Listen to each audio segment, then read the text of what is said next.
১৩ বছর পর আজ একটা বই মেলা পেলাম। ছোট্ট একটা মেলা। কিন্তু অনুভূতিটা ভীষণ বড়। অনেক দিন পর এই জায়গায় আ দাঁড়িয়ে মনে হলো সময় যেন একটু থেমে গেছে। চারপাশে তাকিয়ে দেখি খুব একটা আলো নেই। বিশেষ কোনো জাঁকজমকও নেই। আর লোকের ভিড়ও বেশ কম।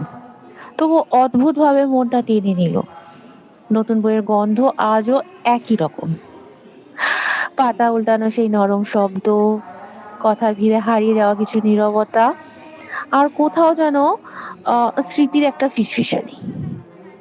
একসময় বইমেলা মানে ছিল একটা পুরো বিকেল। কখনো একটা পছন্দের বই, কখনো বা একটু হাঁটাহাঁটি আর দেখা।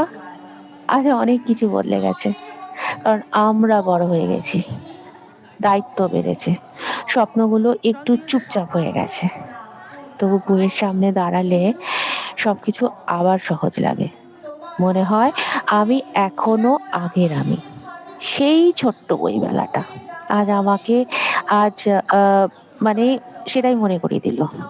বড় কিছু না হয়েও কিভাবে আ মন ভরিয়ে দেওয়া যায়, তাই না? সত্যি বলতে কি আজ মনটা ভরে গেল নস্টালজিয়ায়, শান্তিতে, আর নতুন বইয়ের সেই চিরচেনা গন্ধে। ভীষণ ভালো লাগলো এই ছোট্ট বই মেলাটা।